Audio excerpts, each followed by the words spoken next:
Je me disais qu'avec mon collègue Marc Pernaut, nous avions peut-être finalement des racines cévenoles, ces racines de réboussier. Car finalement, je me dis qu'il est quand même assez stupéfiant que les pasteurs de l'oratoire choisissent le culte de l'Ascension pour ne pas prêcher en chair. Le seul jour où il est question d'élévation, nous nous retrouvons au ras du sol. C'est certainement significatif de quelque chose. Nous avons convenu en tout cas de partager le temps de la prédication ensemble sur ce récit de l'Ascension, sur cet épisode de l'Ascension. L'occasion pour vous de bénéficier de notre générosité, de vous faire chérir un peu, deux prédications qui vont se tisser pour vous offrir deux sensibilités qui font résonner cet épisode, qui vont essayer de lui donner du sens. C'est donc dans le livre des Actes des Apôtres, dans le prolongement de l'Évangile selon Luc, que je vais vous lire les 11 premiers versets. Théophile, j'ai parlé dans mon premier livre, c'est donc dans la partie que l'on qualifie d'évangile, de tout ce que Jésus a commencé de faire et d'enseigner dès le commencement, jusqu'au jour où il fut enlevé au ciel, après avoir donné ses ordres par le Saint-Esprit aux apôtres qu'il avait choisis. Après qu'il eut souffert, il leur apparut vivant et leur en donna plusieurs preuves, se montrant à eux pendant 40 jours et parlant des choses qui concernent le royaume de Dieu. Comme il se trouvait avec eux, il leur recommanda de ne pas s'éloigner de Jérusalem, mais d'attendre ce que le Père avait promis, ce que je vous ai annoncé, leur dit-il. Car Jean a baptisé d'eau, mais vous, dans peu de jours, vous serez baptisés du Saint-Esprit. Alors, les apôtres réunis lui demandèrent, « Seigneur, est-ce en ce temps que tu établiras ton royaume, le royaume d'Israël ?» Il leur répondit, « Ce n'est pas à vous de connaître le temps ou les moments que le Père a fixés de sa propre autorité, mais vous recevrez une puissance, le Saint-Esprit survenant sur vous, et vous serez mes témoins à Jérusalem, dans toute la Judée, dans la Samarie, et jusqu'aux extrémités de la terre. » Après avoir dit cela, il fut élevé pendant qu'il le regardait, et une nuée le déroba à leurs yeux. Et comme ils avaient le regard fixé vers le ciel pendant qu'ils s'en allaient, voici deux hommes vêtus de blanc leur apparurent et dirent, « Hommes galiléens, pourquoi vous arrêtez-vous à regarder le ciel ? Ce Jésus qui a été enlevé au ciel du milieu de vous viendra de la même manière que vous l'avez vu allant au ciel. » Seigneur, ta parole est la vérité, alors de grâce, sanctifie-nous par la vérité. Amen. Dans notre recueil de chants louanges et prières, je vous invite à ouvrir ce recueil au numéro 155 pour chanter un cantique de l'Ascension. Nous chanterons les strophes 1, 2, 3 et 4 de ce cantique. Et là, nous serions bien inspirés de nous élever également. Oh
Une parole de Jésus habite aujourd'hui notre mémoire.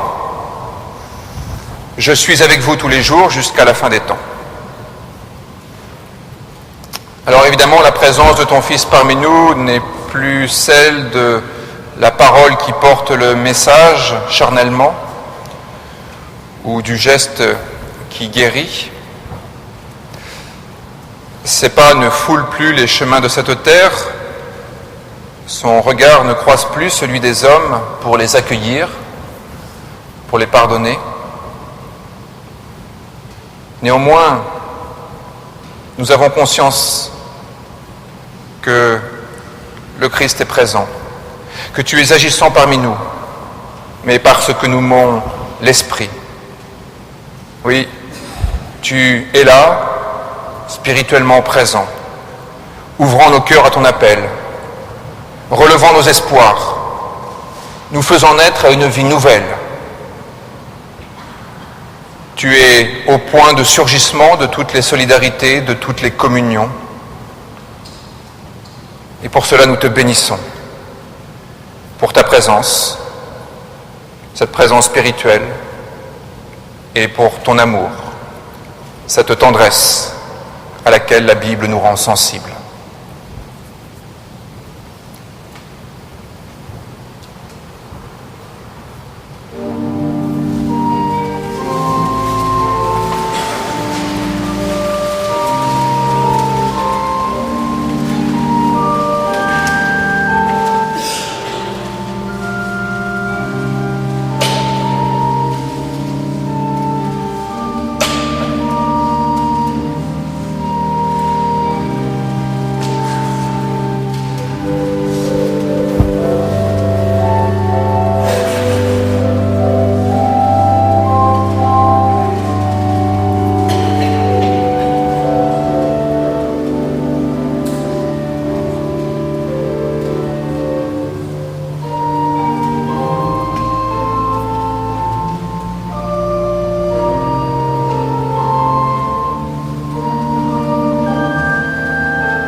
Chers frères et sœurs, j'aimerais que nous posions notre regard sur une tension que le texte que nous avons lu met particulièrement en évidence, ce texte qui joue sur la tension entre le ciel et la terre. D'un côté, le ciel, le lieu de Dieu, qui dans cet épisode accueille le ressuscité. Et de l'autre, la terre, notre bonne vieille terre, et ce sol que nous, les humains, nous foulons de nos pieds. D'un côté, le ciel, que nous avons pu observer ce matin en venant parce qu'il est particulièrement bien dégagé. Ce ciel, avec son immatérialité apparente, sa grâce, les rêves qu'il peut susciter, qu'il nous autorise, et de l'autre, la terre, sa dureté, sa pesanteur, ce sol sur lequel tout tombe, sa réalité, son incontournable réalité. Dans une certaine mesure, tout oppose le ciel et la terre, qui pourtant ne font qu'un seul univers, j'allais dire au milieu duquel nous nous tenons. Je ne fais pas d'anthropocentrisme, mais il s'avère qu'entre le ciel et le sol, il y a nous. Le ciel. Évidemment, cela peut sembler assez enfantin de considérer que Dieu est au ciel. Cela peut sembler encore pire de considérer que le ressuscité est monté dans le ciel où il a été enveloppé d'une nuée. Et pourtant, cette image me plaît et elle me parle. Le ciel évoque l'infini, l'incommensurable. Le ciel me fait rêver, j'espère que c'est aussi le cas pour vous. Il me fait songer. Le ciel m'entraîne vers l'au-delà, y compris la nuit, lorsque ces petites étoiles me font penser à autant de planètes extrêmement éloignées de moi. Cela m'entraîne vers des méditations que l'on pourrait qualifier de métaphysiques, l'occasion de s'interroger sur la place de l'homme sur l'univers. Qui parmi vous ne l'a jamais fait sous un ciel étoilé en plein été? S'interroger sur le sens de la vie, sur la création, sur l'histoire, sur la pérennité de l'univers et donc de notre monde. Le psalmiste le fait régulièrement, s'émerveillant de la création. Le ciel, pour parler de Dieu, est une image qui me convient bien, car le ciel évoque l'insaisissable. Le ciel est déjà là, autour de nous. Il n'est pas à 1000 kilomètres au-dessus de nous, il est déjà là. Et pourtant, on ne peut le saisir. Cette atmosphère échappe toujours à la main qui voudrait la faire sienne. Alors le ciel me ramène à une juste place, modeste. Le ciel dépasse largement mes capacités intellectuelles, mes capacités à faire le tour de ce qui m'environne. Le ciel est plus grand que moi, le ciel est autrement plus grand que mon entendement. Et puis lorsque mes yeux scrutent le ciel, en dehors des nuages et parfois des aéronefs qui le traversent, eh bien je ne vois rien. Rien. Rien d'autre qu'une sorte de rien absolu. Lorsque le ciel est dégagé de toute nuée, il est comme parfaitement transparent.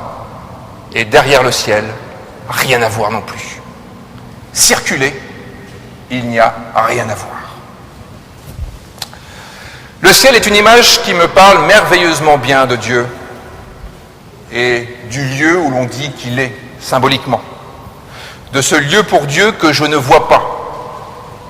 De ce lieu pour Dieu que je ne parviens pas à saisir, que je ne parviens pas à capter, même lorsque j'ai l'impression d'être un peu théologien. Dieu qui est toujours au-delà de ce que je pense, de ce que je crois. Le ciel, finalement, loin d'être une image enfantine, me dit des choses qui me semblent justes au sujet de Dieu. Et que le ressuscité de Pâques y fut élevé, m'évoque le fait que lorsque Dieu agit, ce n'est pas visible à l'œil nu, que cela dépasse mon imagination, et qu'il ne m'est pas possible d'en conserver quelque relique que ce soit. Le ciel me parle d'un Dieu qui m'attire vers plus grand que moi. Alors évidemment, il y a la terre. Et on peut se dire que dans une certaine mesure, c'est assez humiliant de considérer que la terre serait le lieu de l'homme, après tout ce que l'on vient de dire de merveilleux sur le ciel. N'est-ce pas humiliant en effet de considérer que l'homme est juste bon à la matérialité des choses, juste bon pour le fini, juste bon pour se cogner contre toutes les limites du monde. Qu'il s'agisse des lois de la physique, qui se rappellent toujours à notre bon souvenir, qu'il s'agisse des lois de la biologie, qui travaillent notre corps inlassablement, et pas pour notre plus grand bonheur, qu'il s'agisse des lois du terrain, qui posent les ravins, les montagnes, les océans, comme autant d'obstacles qui s'imposent à nous. Autrement dit, il y aurait d'un côté le ciel, espace infini, espace harmonieux, et de l'autre le monde, la terre sur laquelle nous sommes, qui est fait d'obstacles inlassablement contre lesquels nous venons buter. Et comme si cela ne suffisait pas, le récit de Luc met en scène deux hommes vêtus de blanc qui rappellent les deux anges de Pâques qui s'adressent à Marie, venue pour embaumer le cadavre de Jésus. Et ces deux hommes disent justement « circulez, il n'y a rien à voir ». Comme s'ils voulaient nous remettre le nez sur notre bourbier, sur notre terre, sur notre glèbe, et nous empêcher par le même coup de nous élever, nous aussi. Peut-être que les apôtres qui lèvent le nez vers le ciel aimeraient bien, eux aussi, rejoindre cette patrie céleste. rejoindre ces hauteurs où l'âme respire le bon air divin. Alors pourquoi ces deux hommes vêtus de blanc empêchent-ils les disciples de lever le nez au ciel?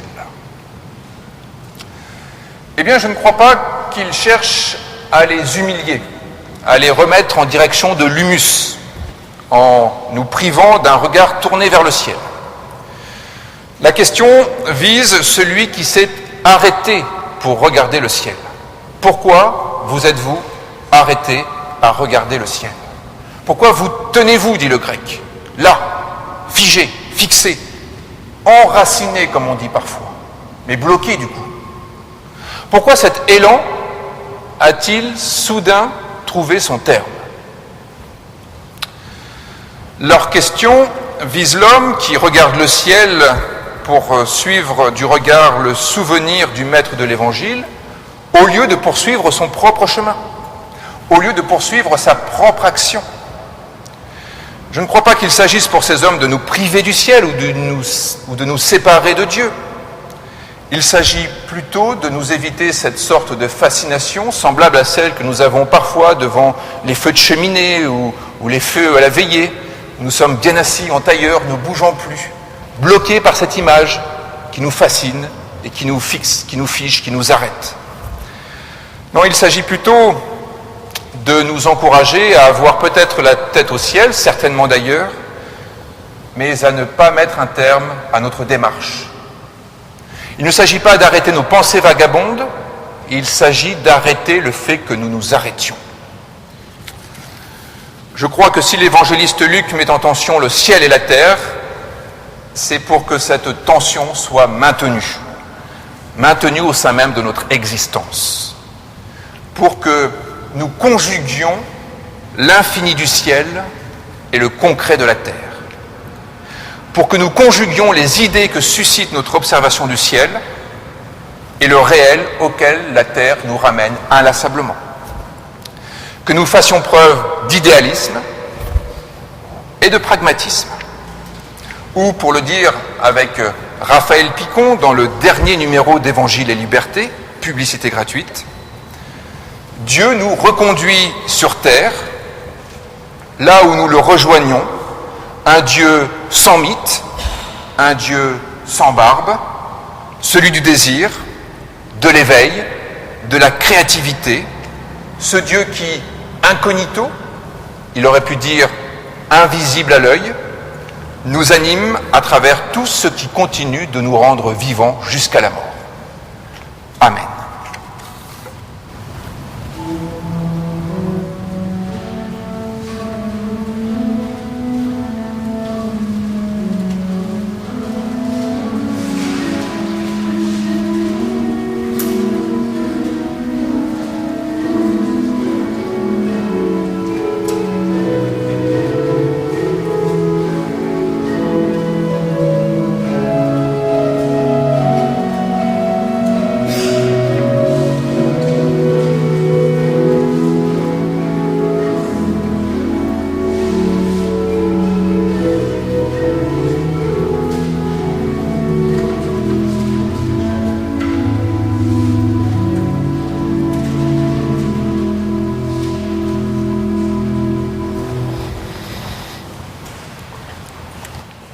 La résurrection du Christ est certainement le point culminant des 4 évangiles. Il est donc légitime que cette résurrection soit le point central de la foi chrétienne. Bon, le problème, c'est que nous ne sommes pas très à l'aise avec cette notion de résurrection du Christ. Et le fait que ce soit présenté comme un point central de notre foi n'est pas fait pour nous mettre très à l'aise. Nous sommes pleins de bonne volonté, nous voudrions croire les choses vraiment au mieux de ce que l'on nous dit, surtout que c'est un point central, essentiel, particulier au christianisme. Et ce verset de l'apôtre Paul qui est répété avec force par les bien-pensants finalement de la foi chrétienne, met une pression terrible sur les épaules des peuples, voilà, pleins de bonne volonté. Ce verset de Paul qui dit « Si le Christ n'est pas ressuscité, notre prédication est alors vaine, et notre foi aussi est vaine. » Alors pourtant, notre hésitation est légitime, à mon avis. Et le doute est non seulement permis, mais il est normal. La preuve, c'est que dans le récit de l'ascension qui est donné à la fin de l'évangile selon Matthieu, il est précisé. Les 11 disciples allèrent en Galilée sur la montagne que Jésus leur avait désignée. Quand ils le virent, ils l'adorèrent, mais ils eurent des doutes. Certaines versions corrigent pudiquement le « ils eurent des doutes » avec « certains eurent des doutes ». Mais pourtant, c'est bien ce qui est marqué, je crois. Ils eurent des doutes. Et si les apôtres du Christ eurent unanimement des doutes, nous avons bien le droit d'en avoir, nous, des doutes. De ce doute des apôtres qui n'est pas un rejet du Christ, mais qui est une interrogation et une liberté d'appropriation. Mais alors qu'entendre de cette fameuse résurrection du Christ ? Certaines personnes pensent que Jésus est revenu en chair et en os pendant 40 jours, dans son corps, sur terre. D'autres personnes pensent que Jésus vit dans nos cœurs et que son message de foi, d'espérance et d'amour vit en nous. Alors on a le droit d'avoir son opinion personnelle, et ça je dirais qu'à l'oratoire c'est un peu notre spécificité aussi, chacun peut avoir sa propre opinion, en particulier sur la question de la résurrection du Christ, qui est donc le point central, je crois, de l'Évangile. On a le droit d'avoir son opinion personnelle et les textes des Évangiles nous y encouragent, car les Évangiles tiennent en réalité les deux versions à la fois. Le Christ ressuscité y était présenté à la fois comme très corporel, il peut manger des poissons, il est touché par les apôtres, ou il pourrait être touché, mais en même temps, nous voyons dans ces récits des évangiles que ses proches ont du mal à reconnaître le Jésus qu'ils avaient rencontré, que ce Jésus ressuscité passe à travers les portes fermées et que tout d'un coup il disparaît comme ça en une seconde, et ce Jésus-là, la présentation qu'on nous en donne, ressemble alors plus à une expérience de foi des apôtres, plus qu'à une rencontre vraiment physique. Alors le récit de l'Ascension, il réunit, je crois, les croyants de ces deux opinions. De toute façon, nous dit ce récit, maintenant, et Jésus est vivant autrement qu'en chair et en os. Après l'Ascension, nous sommes tous à la même enseigne sur ce plan. Les premiers apôtres, les femmes qui étaient avec lui, les disciples et nous-mêmes, nous sommes face à l'absence de Jésus en chair et en os. Par conséquent, semblent nous dire ces récits de l'Ascension, qu'importe si la présence du ressuscité a été d'abord en chair et en os, ou s'il était seulement alors vivant dans le cœur, dans la foi des témoins, de toute façon, nous sommes maintenant dans le temps où le Christ est venu et où il n'est plus là physiquement.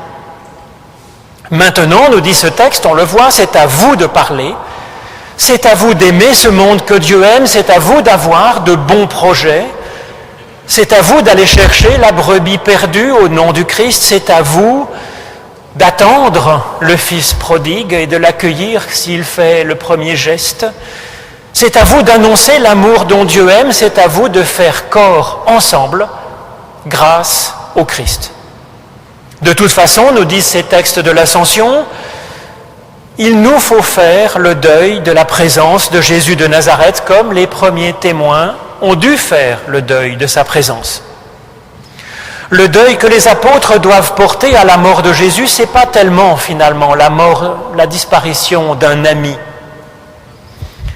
C'est plutôt la perte d'une espérance, ou plutôt c'est la perte, je crois, d'une fausse espérance. Et donc, c'est un vrai bénéfice de faire ce deuil, nous aussi, d'une fausse espérance.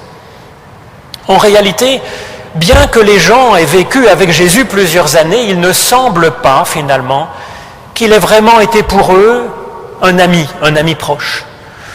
Sauf pour quelques-uns, comme Jean, pour Lazare ou Marthe, comme Marie-Madeleine, ou comme Marie, sa mère, bien entendu. Mais pour la plupart des gens, on voit que Jésus était peut-être trop impressionnant, peut-être trop bizarre aussi, trop surprenant. En tout cas, il n'avait pas l'air vraiment d'être pour eux un copain, un ami. C'est plutôt leur espérance que les disciples pleurent à la mort de Jésus, comme les pèlerins d'Emmaüs à la fin de l'Évangile selon Luc.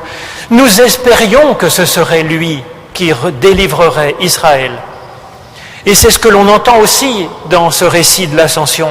Seigneur, est-ce en ce temps que tu rétabliras le royaume d'Israël? Tous, donc, ces apôtres, ces disciples, qui font le deuil de Jésus, tous, ils attendaient que Jésus arrange nos affaires en ce monde. Que Jésus mette un peu plus de justice, un peu plus de paix finalement dans ce monde. Qu'il mette du pain sur la table de l'affamé. Qu'il fasse pleuvoir sur les terres desséchées qui menacent les récoltes futures, qui a soif, qui affame les troupeaux, et qu'il mette de la chance dans notre vie, qu'il nous donne une bonne santé, qu'il donne, voilà, que tout aille bien. Le problème, c'est que ça ne marche pas comme ça. Alors c'est normal de souhaiter tout plein de bonnes choses pour ses proches, pour ce monde, et aussi un peu pour nous-mêmes, bien sûr. C'est une bonne idée de présenter cette espérance à Dieu et de lui demander son aide. Mais, nous dit le récit de l'Ascension, ça ne marche pas comme ça. Ce n'est pas Dieu, on le sait très bien, malheureusement j'allais dire. Ce n'est pas Dieu qui va faire pleuvoir des pains sur la table des affamés. Ce n'est pas lui qui va faire pleuvoir sur nos campagnes asséchées. Ce n'est pas lui qui fera la paix entre les peuples qui se déchirent ou entre les voisins qui se font des procès. Pourtant, Dieu ne demande pas mieux, bien sûr, que d'arranger tout cela. Mais le Christ n'est plus sur terre, il est au ciel. À l'Ascension, Christ nous appelle à devenir adultes, finalement. Et à la Pentecôte, l'Esprit Saint nous aide à devenir adultes. Vous recevrez une puissance, nous dit Jésus, le Saint-Esprit survenant sur vous, et vous serez mes témoins partout dans la terre. Alors le Saint-Esprit, ou pour parler autrement, cette dynamique d'évolution qu'est Dieu, nous donnera des yeux pour voir, des oreilles pour entendre notre monde, notre terre, et puis les humains qui sont dessus. Notre prière sera donc une prière, oui, qui est une espérance tournée vers Dieu, mais une espérance tournée vers Dieu en tant qu'il est puissance d'évolution pour nous rendre collectivement et individuellement plus humains, que nous soyons plus aimants, que nous soyons plus clairvoyants, que nous soyons plus habiles, plus enthousiastes pour prendre notre part dans le salut du monde. C'est effectivement ce qui va arriver aux apôtres, faisant le deuil du Christ, de ce Christ qui agirait sur terre pour créer la justice. Eh bien, ils vont tout d'un coup à la Pentecôte, ils vont devenir progressivement mobilisés, actifs, et cela va changer effectivement le monde. L'Ascension nous invite à convertir notre espérance, à convertir, à purifier ce que nous attendons de Dieu, à purifier notre prière aussi, une prière qui nous engage personnellement en Christ. Nous naissons à la vie adulte. Amen.